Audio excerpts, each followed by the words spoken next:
Hello dear students, welcome to the magic series of physics class 12 electrostatics का lecture number 6 है dear. So my name is Abdul Qadir Khan. You're watching a beautiful channel Mastery Channel. Dear electrostatics का lecture number 6 है. lecture number 5 में हमने electric charge के MCQ के ठीक है और जो चार्ज लेक्चर थे वो इलेक्ट्रिक चार्ज पे थे. जो चार्ज हमने पढ़ा वो एकदम डिटेल में हमने पढ़ा, कोई भी चीज हमने नहीं छोड़ी. MCQ भी किए, 10 MCQ उसके ऊपर किए. तो डियर आप उसको जाके देख लीजिए, तब आके कूलम लॉ को पढ़िए. तो डियर कूलम लॉ आज हम पढ़ेंगे. कूलम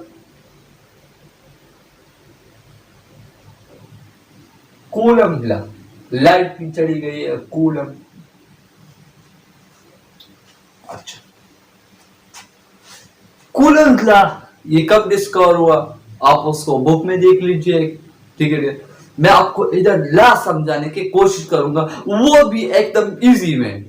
ठीक है, कोई भी टेंशन की बात नहीं है. कूलम लॉ इतनी आसान है, सबसे आसान कूलम लॉ है इस क्लास 12 के physics.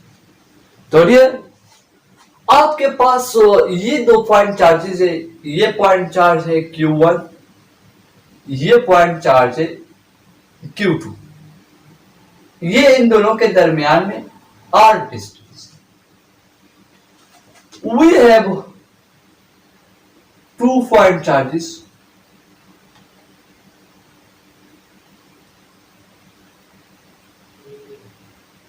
Q1 and Q2. Dear ये हमारे पास दो चार्जेस है. ये पॉइंट चार्ज है, ये दूसरा पॉइंट चार्ज. इसको मैंने नाम दिया Q1, इसको नाम दिया Q2. अच्छा, अभी आपके जहन में ये क्वेश्चन आएगा, हम तो बोलते हैं ये पॉइंट चार्ज, ये पॉइंट चार्ज, ये पॉइंट चार्ज क्या होता है? पॉइंट चार्ज बेसिक है क्या? तो डियर अभी आपको पता चल जाएगा कि पॉइंट चार्ज का मतलब क्या है. पॉइंट चार्ज होता क्या है?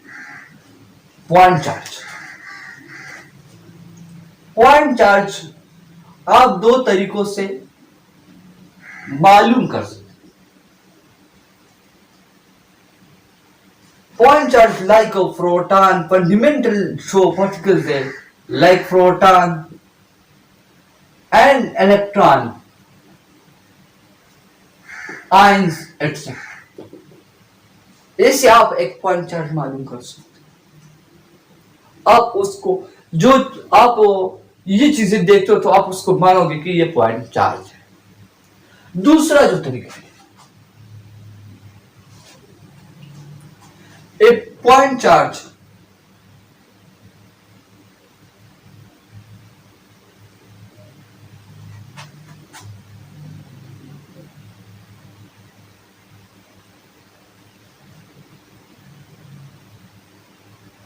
between the distance is large as compared to shape.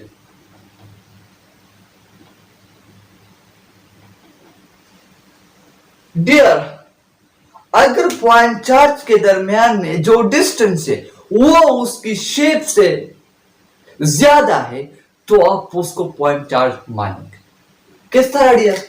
ये को पॉइंट चार्ज है, ये दूसरा पॉइंट चार्ज Q2, ये Q1. इसका ये जो है ये 2 सेंटीमीटर है और इसका जो रेडियस है ये 1 सेंटीमीटर. और इसके दरमियान में जो डिस्टेंस है डियर वो होता है 100 सेंटीमीटर. वो होता है 100 सेंटीमीटर. डियर आप इसको अभी पॉइंट चार्ज मानोगे क्योंकि इधर लिखा है point charge between the distance is large as compare to shape. Shape से इसका जो डिस्टेंस है वो क्या है? वो लार्ज है. आप इसको पॉइंट चार्ज मानो.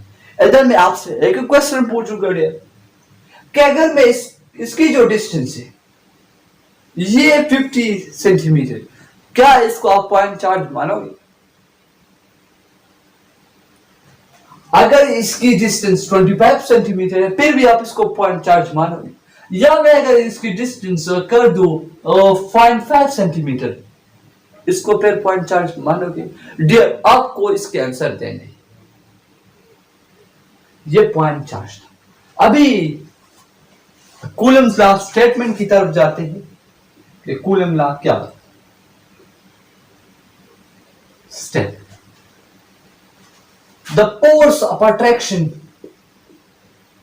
फर्स्ट जो बात कूलम ने कही, the force of attraction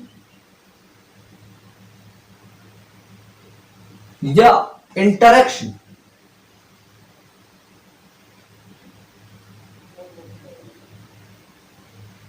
between two point charges, the force of attraction and or interaction between two point charges is directly proportional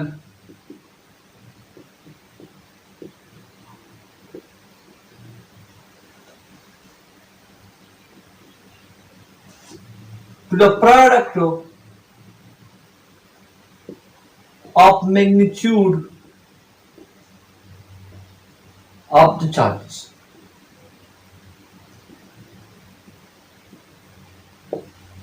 Dear, जो दो पॉइंट के दरमियान में जो फोर्स ऑफ अट्रैक्शन है या रिपल्जन है वो डायरेक्टली प्रोपोर्शनल है जो चार्ज की जो मैग्नीट्यूड है उसके प्रोडक्ट को। ठीक है, किस तरह? ये डियर, ये Q1 है, ये Q2 है, ये इसके दरमियान में R डिस्टेंस। मैंने ये मान ली ये 4 कूलम और ये भी 4 कूलम, तो इसे बार एग्जाम्पल इसके दरमियान में जो फोर्स है वो है 8 न्यूटन। मैंने मान लिया कि ये 8 न्यूटन। अगर मैंने इसका, ये Q2 है, ये 6 कूलम, ये इसके दरमियान में डिस्टेंस, ये Q2, ये भी 6 कूलम, इसके दरमियान में फोर्स आ गया 36 न्यूटन। डियर, मैं जितना चार्ज का मैग्नीट्यूड बढ़ाऊंगा उतना क्या होगा, उतना फोर्स बढ़ेगा, उतना इलेक्ट्रोस्टैटिक फोर्स बढ़ेगा या कूलम्बिक फोर्स बढ़ेगा। जितना मैं मैग्नीट्यूड बढ़ाऊंगा उतना क्या होगा, उतना फोर्स बढ़ेगा, उतना कूलम्बिक फोर्स बढ़ेगा। तो ये है डायरेक्टली प्रोपोर्शनल किसकी, प्रोडक्ट ऑफ द चार्जेस की। तो F is directly proportional to Q1 Q2।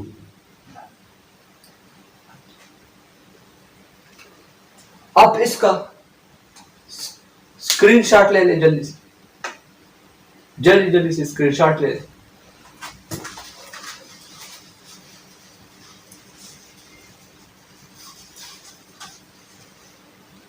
दूसरी बात कही, इनवर्सली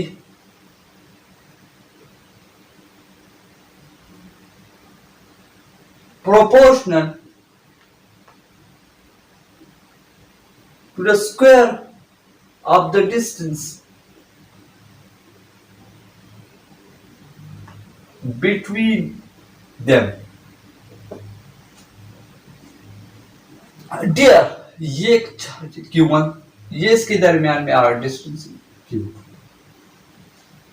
ये इनवर्सली प्रोपोर्शनल है किसको, स्क्वायर ऑफ द डिस्टेंस, इसके दरमियान में जो डिस्टेंस है उसको इनवर्सली प्रोपोर्शनल। क्या मतलब, जितना मैं ये जो डिस्टेंस है ये मैं बढ़ाऊंगा उतना अट्रैक्शन और रिपल्जन कम होगा, क्योंकि कूलम्ब लॉ एक महदूद डिस्टेंस के लिए एप्लीकेबल है, उससे ज्यादा के लिए एप्लीकेबल नहीं। ये आपको पता चल जाएगा, जो लास्ट तक हैंड तक जो मेरे लेक्चर देखते हैं उसको पता चल जाएगा कि वो किस हद तक, वो कौन सा नंबर है जिस तक coulomb law applicable.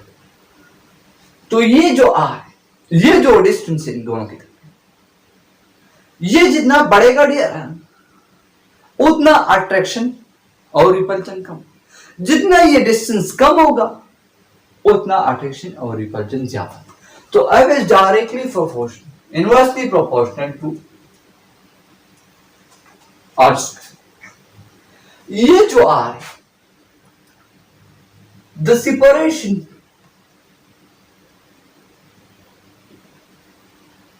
Between two charges, ये दो चार्जेस के दरमियान में क्या है सेपरेशन। ठीक है, अब ये इक्वेशन है F is directly Q1 Q2 F is inversely proportional to R square. फिर मैं इधर तक दोबारा एक्सप्लेन करता हूं ताकि आपके दिमाग में ये ला अंदर हो जाए, आपके माइंड क्लियर हो जाए, आपका जो मिशन है वो क्लियर हो जाए, आपका कंसेप्ट क्लियर हो जाए। डियर, ये जो फोर्स ऑफ अट्रैक्शन है दो चार्जेस के दरमियान में, ये डायरेक्टली प्रोपोर्शनल है किसको? Product of the magnitude of charges. जो मैग्नीट्यूड जो चार्ज का जो मैग्नीट्यूड है उसके प्रोडक्ट को क्या आइडिया डायरेक्टली प्रोपोर्शनल है ये फोर्स।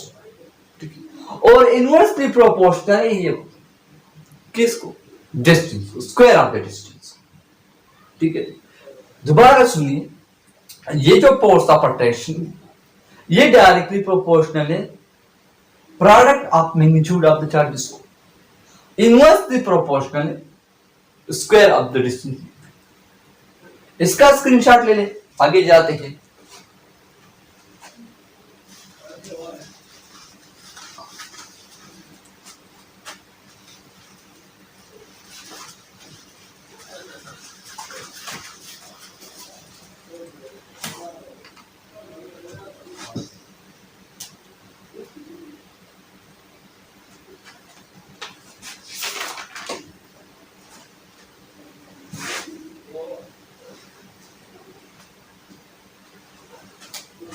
थर्ड जो बात कही, डायरेक्टिंग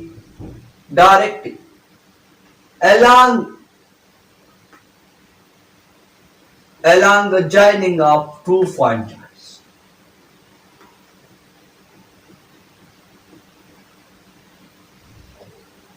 ये आपके पास दिया Q1, ये Q2 है, ये एक दूसरे को ज्वाइन करेंगे बिल्कुल स्ट्रेट। अक्सर लोग मैंने देखे हैं वो इधर लिखते हैं सेंटर ऑफ पॉइंट चार्जेस, लेकिन सेंटर गलत है। पॉइंट का क्या सेंटर हो? पॉइंट का सेंटर ही नहीं। ठीक है, इधर Q1 है, इधर Q2। ठीक है, ये बिल्कुल एक दूसरे को स्ट्रेट लाइन में रिपेल भी करेंगे, अट्रैक्ट भी करेंगे। ठीक है, और ये इन दोनों के दरमियान में आ डियर, इधर मैं एक खूबसूरत सा पॉइंट लिखता हूं। Let us two point charges, हमारे पास दो पॉइंट चार्जेस है।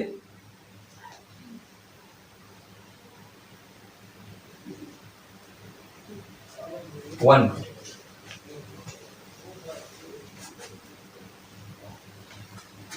let us two point charges Q1 and Q2 are separated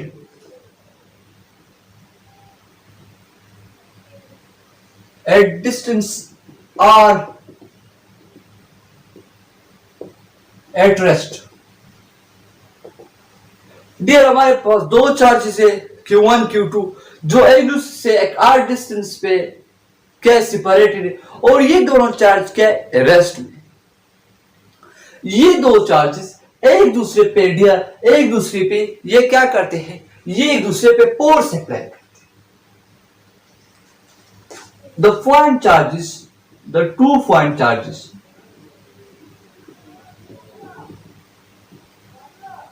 the 2 point charges are exert a force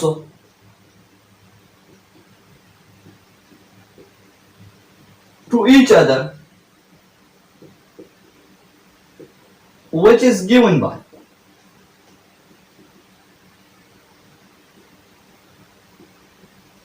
dear, ये जो पॉइंट मैंने लिखी, हमारे पास दो पॉइंट चार्जेस है, आर डिस्टेंस में एक दूसरे से सेपरेटेड, और ये चार्जेस क्या है रेस्ट में। इस पे जो फोर्स लग रही है, हमारे पास ये इक्वेशन आया था, it is directly proportional to Q1 Q2, F is inversely proportional to R square. तो इस दो चार्जेस पे जो फोर्स लग रही है वो है F is equal to K Q1 divide by R square. ये चार्जेस, ये फोर्स लग रही है इन दोनों चार्जेस पे, ठीक है। ये जो के, ये डियर इलेक्ट्रिक कांस्टेंट,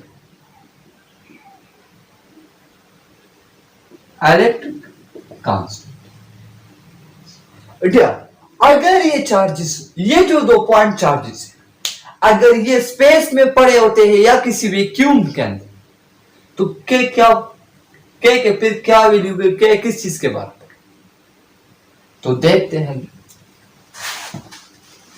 बहुत ही सिंपल कूलम लॉ है।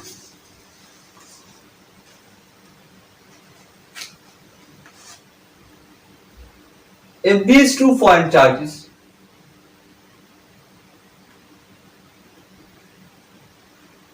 are placed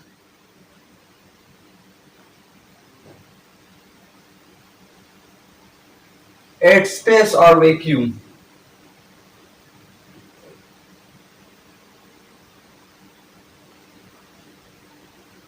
where K is, अगर ये जो चार्जेस है, दो पॉइंट चार्जेस है डियर, ये किसी इसके दरमियान में, ये किसी फ्री स्पेस में पड़े होते हैं या वो क्यूब में, तो फिर के क्या होगा, तो क्या होगा, where is K equal to 145 divide by 45 is 7, 1 divide by 45 is 7, फिर के बराबर होगा इस चीज का, और इसकी अपनी वैल्यू है 9 multiply by 10 power minus 90 newton metre square coulomb square, ठीक, ये इसकी अपनी वैल्यू, ठीक है, इसकी अपनी वैल्यू। अच्छा, और इस एप्सिलॉन नॉट की भी अपनी value 8.85 multiply by 10 power minus 25 newton metres, इसकी ये अपनी वैल्यू, ठीक है। अच्छा, मैं ये वैल्यू चेक करता हूं, एक मिनट, ये कूलम स्क्वायर,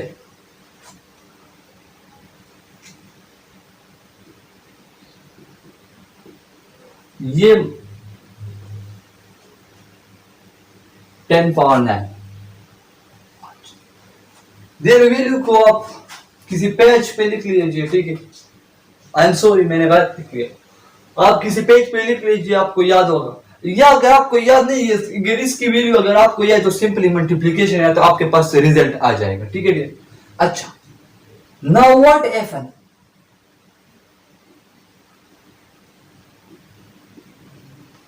फिर क्या होगा अगर हम इस चार्ज को डियर किसी मीडियम में रखें, तो फिर क्या होगा, now what एफन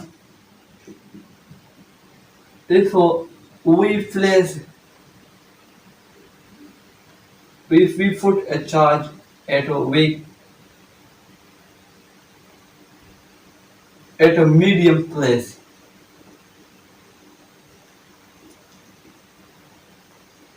where K is 1, अगर हम चार्जेस को डियर किसी मीडियम के अंदर रखें, तो फिर क्या होगा, तो फिर क्या होगा dear, 1 divide by 4 5 epsilon naught, 1 divide by 4 5 epsilon, या इसको इस तरह डायरेक्ट मत लिखिए, आप इसको लिखिए F dash K dash Q1 Q2 divide by R square, ये आपके पास ये होगा, तो अब ये आपको पता चल जाएगा कि क्या,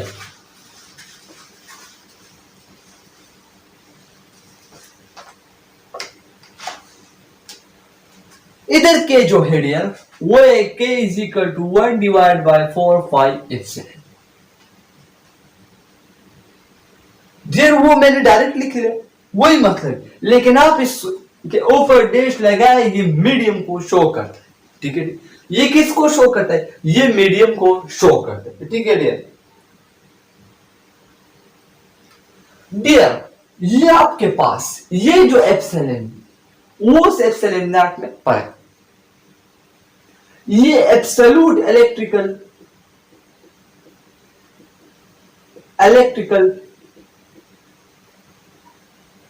परमिटिविटी है।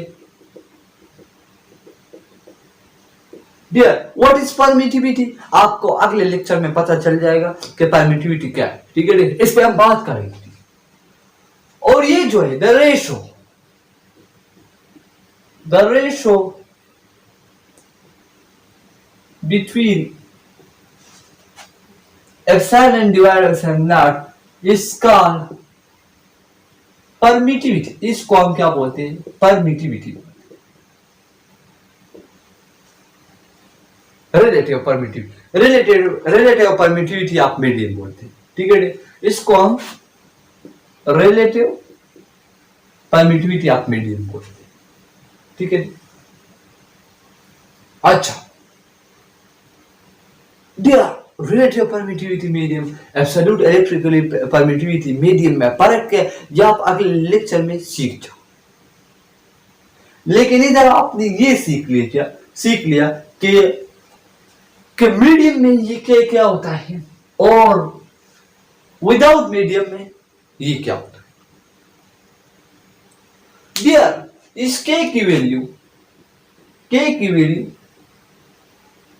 डिफरेंट होती है, के की वैल्यू डिफरेंट होती है किसमें? मीडियम। वो आपके बुक में दिया है, ठीक है, एनसीईआरटी में भी गिवन है, हर बुक में गिवन है, ठीक है। वो आपके बुक में गिवन है कि मीडियम का वैल्यू क्या, ठीक है। अच्छा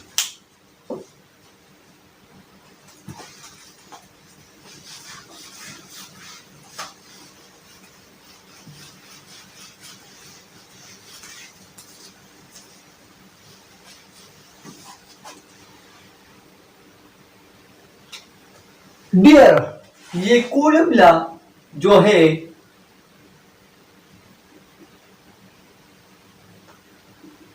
is not valid for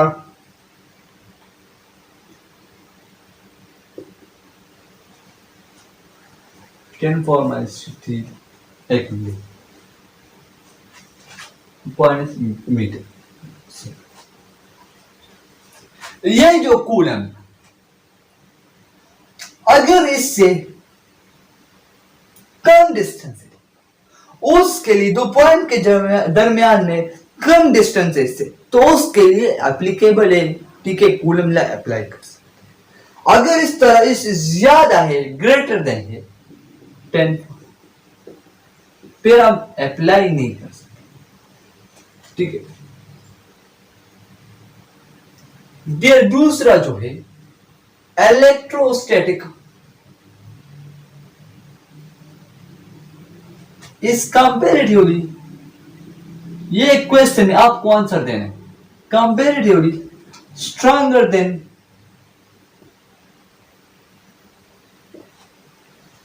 gravitational force.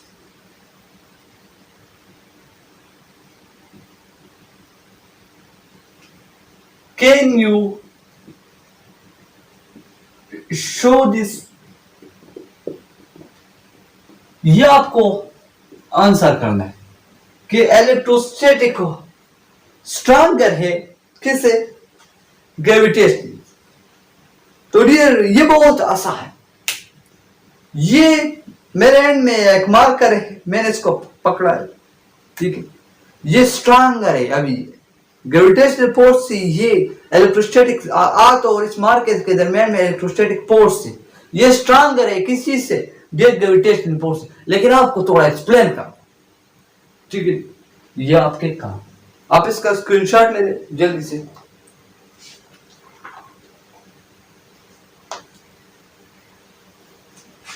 Dear कुछ इंपॉर्टेंट पॉइंट है डियर।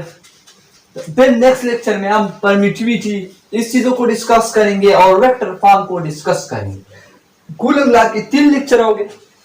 कमिंग लेक्चर में परमिटिविटी और वेक्टर फॉर्म डिस्कस करेंगे, उसके बाद सुपरपोजिशन ऑफ प्रिंसिपल एक्सप्लेन करेंगे। Some point important, some important point dear.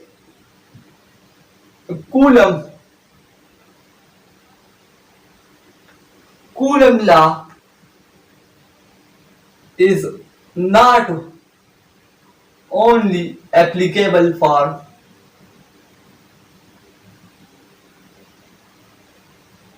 point.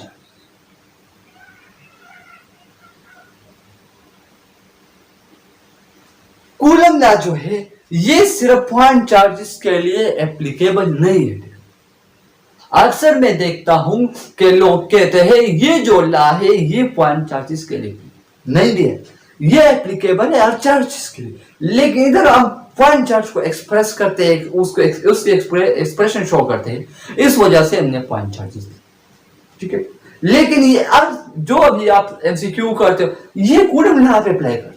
एक जगह कहते हो कि कूलम लॉ पॉइंट चार्जेस के लिए एप्लीकेबल, एक जगह पे हर चार्जेस पे कूलम लॉ फोर्स उसके दरमियान में जो फोर्स फाइंड आउट करते तो कूलम लॉ अप्लाई करते। कूलम लॉ एप्लीकेबल नहीं है डियर किस चीज पे, पॉइंट। दूसरा अच्छा डियर सॉरी, कूलम लॉ सिर्फ पॉइंट चार्जेस के लिए एप्लीकेबल नहीं, हर चार्जेस के लिए एप्लीकेबल। तो कूलम लॉ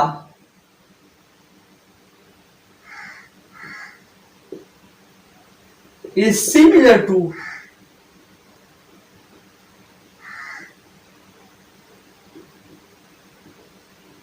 ग्रेविटेशनल लॉ, उस लॉ की तरह से। किस तरह? इसमें है F is equal to K Q1 Q2 divided by R square, F is equal to G M1 M2 divided by dear. ये दोनों इनवर्स स्क्वायर लॉ को ओबे करते हैं। they both are obey inverse square law. ये दोनों dear inverse square law को ओबे करते हैं, ठीक है। अब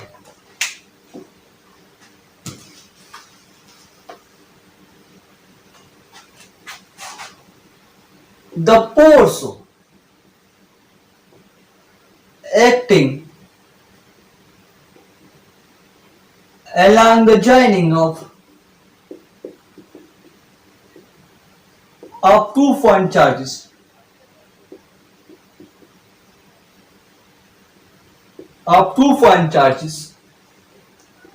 is called central force।